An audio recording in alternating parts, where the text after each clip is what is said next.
No matter where you are right now, there's one thing that I'm sure you have just done at least once today, that is eating food. We typically spend somewhere from 4% to 9% of our lives doing this exact thing. It goes without saying how important food is. And good food can also give us joy in addition to the energy. Amongst all amazing types of food that we are blessed with, beef stands out for many people. We human species consume more than 60 million tons of beef every single year. To put that into perspective, that's about the same weight as the Washington Monument, this thing that's located in Washington DC. With one Washington Monument worth of beef being consumed every year, we emit about 3.6 billion tons of carbon dioxide. And to put this number into perspective, if beef is a zero emission product, that much beef not emitting carbon would suddenly be equivalent to removing half of all the cars in our world. And with today's video, I want to explore how much carbon is embodied within the favorite meat types that we consume. Is your favorite meat the least carbon intensive or quite the opposite? This is the tier list that we will use. Tier 5 means the most carbon intensive and Tier 1 means the least carbon intensive. The less carbon intensive, the better for our planet, obviously. So let's begin the ranking. First meat on the list is the meat that we've been talking about, beef. To produce 1 kg of beef from beef cattle, 60 kg of CO2 will be emitted. Beef is actually the most carbon intensive meat. And for that reason, it's a tier 5 meat type. We all like beef to some extent, but nobody likes beef like people from Uruguay. An average person in Uruguay consumes about 55 kg of beef every year, making Uruguay the biggest beef lover in our planet. Second meat on the list is lamb. Every kg of lamb is associated with 24 kg of CO2, only 40% of the carbon emission from beef. This would place lamb as a tier 4 meat in our ranking. Lamb is actually a relatively rare type of meat, largely because lamb is usually expensive to purchase.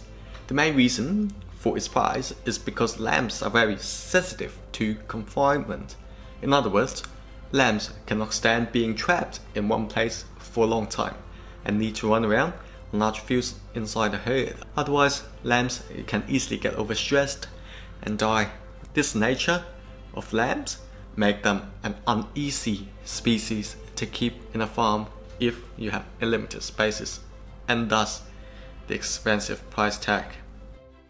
Just a little less carbon intensive than lamb is dairy beef. Dairy beef, as opposed to the cattle beef that we have ranked as tier 5 earlier, is beef meat from dairy cows that have already produced a lifetime worth of milk. Although a cow raised for its meat might emit similar carbon per year when compared to cow raised for its dairy, the meat products from dairy cows become less carbon intensive because with the same amount of carbon emission quota a cow has over its lifetime, dairy cows are more productive since they can also produce milk in addition to meat. In other words, the milk from the dairy cows takes away some the carbon emission quota that would otherwise contribute towards the meat carbon emission. And hence a kg of dairy beef emits only 21 kg of carbon dioxide, only a third of that from cattle beef. And this is also a tier 4 meat type. Next meat on the list is prawns or shrimps, depending on where you're from. Most prawns you can buy in the market nowadays are mostly from aqua farms. Farming prawns is a relatively new industry, especially when you compare it to beef and lambs. This industry started only in the 1980s, and nowadays the prawns industry has grown to be a $50 billion industry worldwide. To produce 1 kg of prawn meat, 12 kg of CO2 will be emitted. With that, prawn meat is placed as a tier 3 meat type, and it's the only tier 3 meat type today because the next one up, pig meat, is surprisingly low for carbon intensity. Because when we think about pigs, we might categorize pigs something closer to cows and lambs because of their size.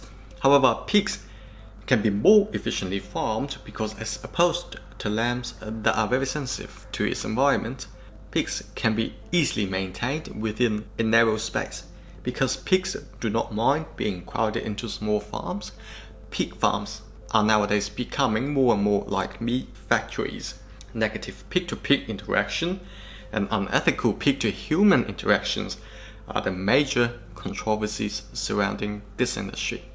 With that aside though, pigs are non-ruminant livestock, so they do not produce methane of scale. Ruminant animals like cows and goats chew on the grass twice, once they first eat it and the second time when they bring it up again, while the grass has become fermented and they will chew on it again before they can actually swallow it for digestion.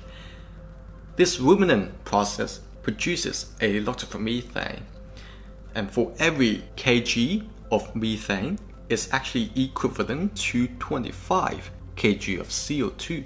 Because of their much worse warmhouse effects, pigs are non-ruminant and thus a much more carbon-friendly type of animals to farm for meat. For every kg of pork, only 7 kg of carbon dioxide needs to be emitted. Pig meat is thus a tier 2 meat type. Next meat type is poultry. Poultry includes all the meats from birds that are raised solely for the purpose of their meat, such as chickens and ducks. For every kg of poultry, 6 kg of carbon dioxide needs to be emitted. Such low carbon emission is due to the fact that birds can grow very quickly at a very young age. A chicken's natural lifespan can get up to as long as 10 years without natural predators, but the same chicken is expected to grow into a marketable size within just 2 months after its birth. Such high growth rate is also the same reason why poultry meats are much cheaper than other meats, and this carbon intensity would place poultry into tier 2, emitting 1 kg CO2, less than that of pork. So far we have talked about 6 types of meat which are all obtainable from farms of some sort.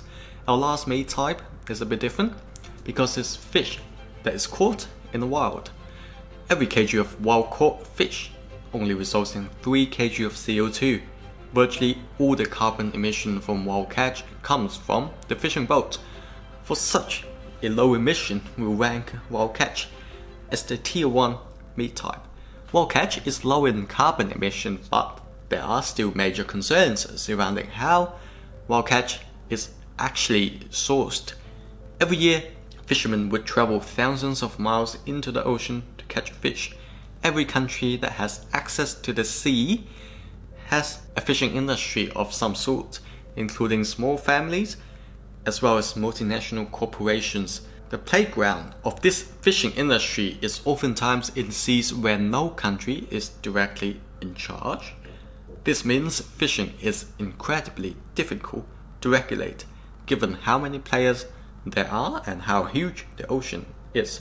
Hence, despite wild catch amidst the least carbon amongst all meat, fishing might have actually been the most unsustainable meat if sourced inappropriately, especially when we consider factors like the detriment of overfishing to our ecosystem, which can structurally remove certain fish species from the ecosystem and cause imbalance that will last permanently.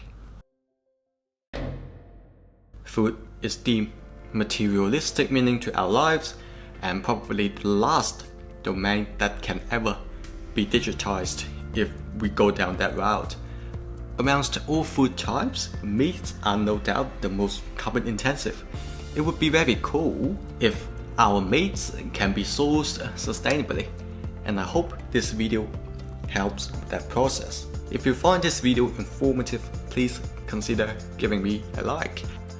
And watching to this point, I know you're sort of enjoying what I make here in this channel.